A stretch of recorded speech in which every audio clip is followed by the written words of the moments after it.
So this video is about Sebastien Abramov, and if you've seen any of my other videos, you probably remember him from the case of the severed hand, which is what I will be referring to it as because a lot of the quotes refer to that case as that case, but on my channel it's called What Would You Do for $1 Million?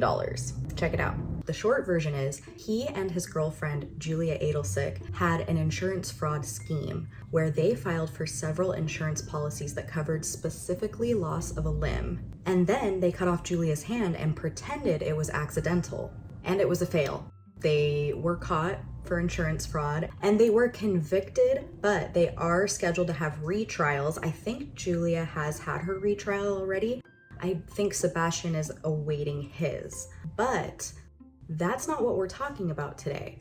What we're talking about is Sebastien Abramov is now under investigation for the accidental death of his ex-girlfriend.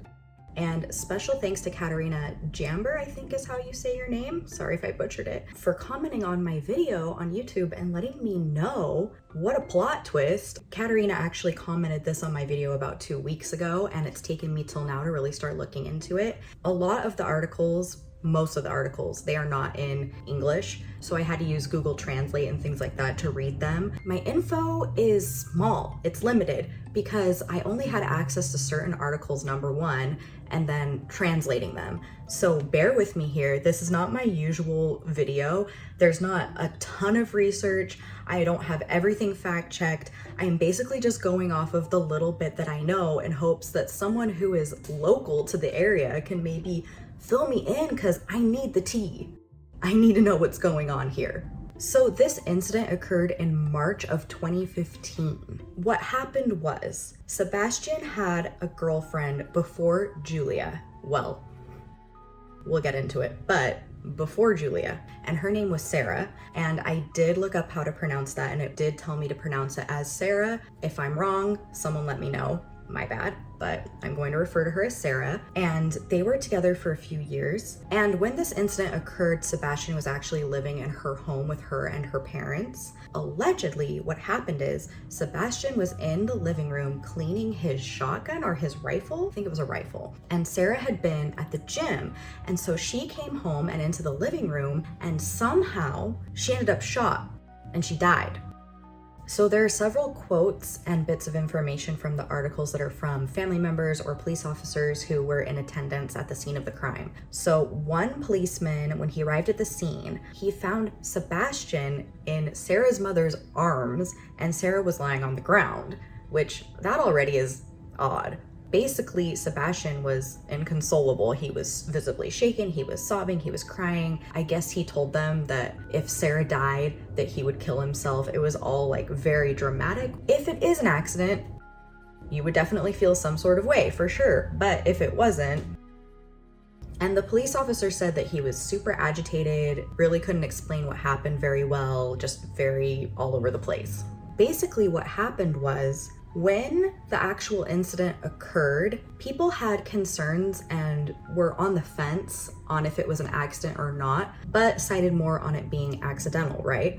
Well, when Sebastien and Julia went down for insurance fraud, the family of Sara got together and talked, and they said, if this man is capable of doing a whole insurance scam, certainly he could have injured Sara on purpose. That's like the mindset they had going into this. And so they raised concerns with the authorities and they started a new investigation.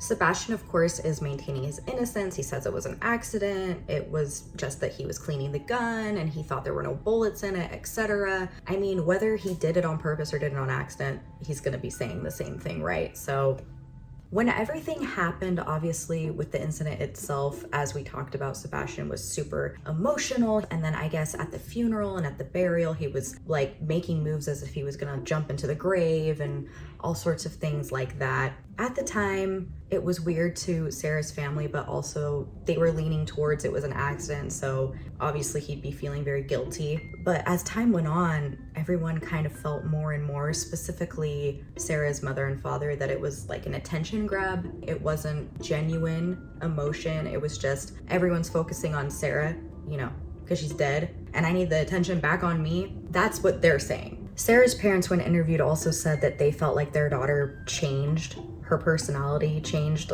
drastically while she was in a relationship with Sebastien. Apparently she was very outgoing, lively, like life of the party kind of girl before they started dating, and then she just became more and more introverted and quiet and just very different than she was before. And they felt like it had to be tied to her and Sebastien's relationship, because another thing they testified to is that their relationship was rocky, very rocky. And so Sebastien has been charged with this crime, but he has not been convicted yet. The trial is actually going on, I believe, still right now, but I'm not sure because, again, I only could get so many articles and translate them. So I'm dying for info. I've got to know. Someone tell me. So as I said, this isn't my normal in-depth investigation type stuff. I'm really taking these websites' word for it. They are news sites from that country. So if this information is wrong, shame on you, websites.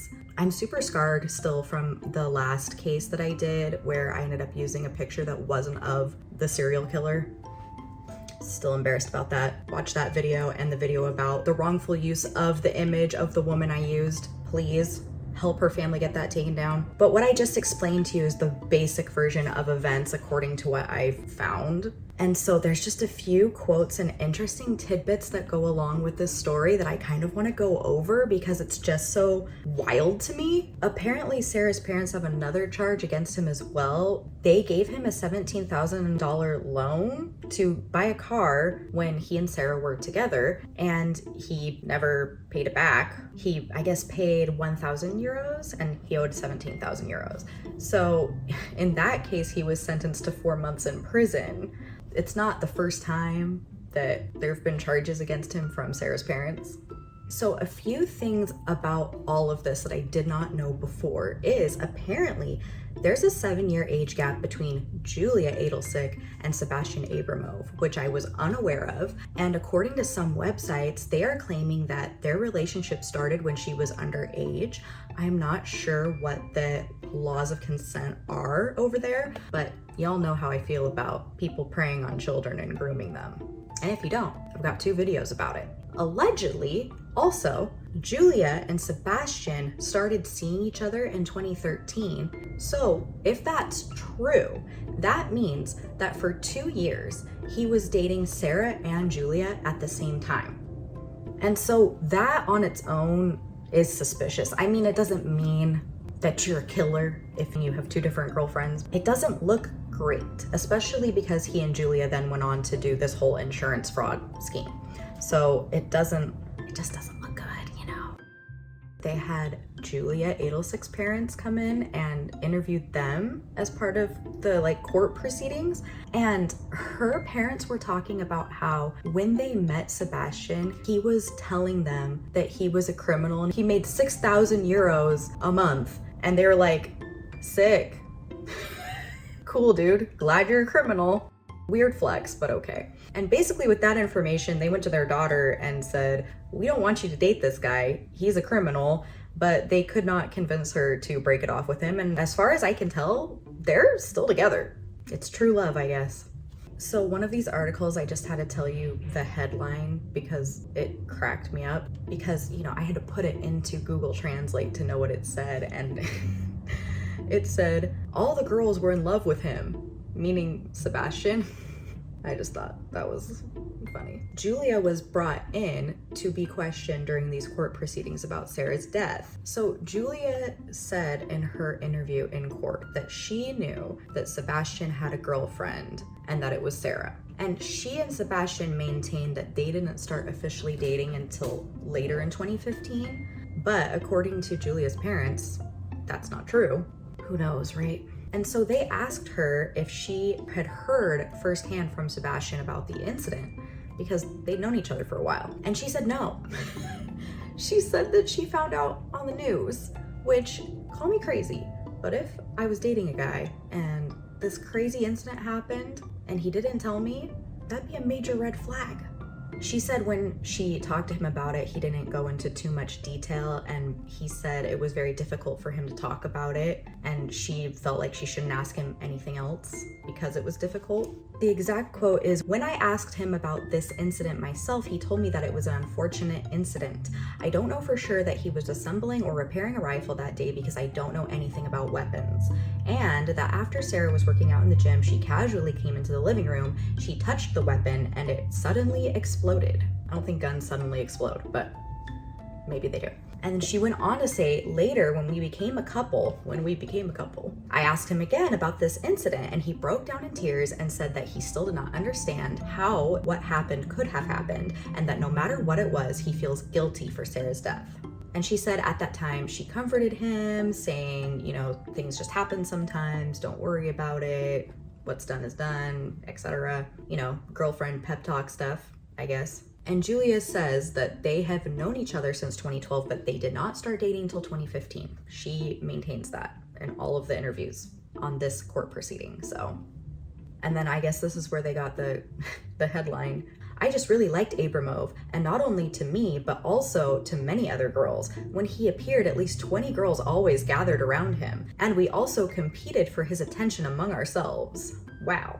Some of you guys are out here with 0 chicks, and Sebastien Abramov's got 20 girls around him at all times. What are you doing wrong? The prosecutor brought up that when she found out about the incident with Sara, she talked to her mother about it at home because they had all seen it on the news, right? Her mother had told the prosecutor that she was concerned, and so he brought that up in court, and she said, "Yes, that's true, I was worried, but more about what and how will happen to Abramov, because he was so sad. But I wasn't worried about me personally," which is like an odd quote. The prosecutor also asked her how her parents view her relationship with Sebastien and Sebastien, like in general, since all of this stuff has gone down. And she said, since the affair with the severed hand, which they both blame him for, we don't talk about him at all.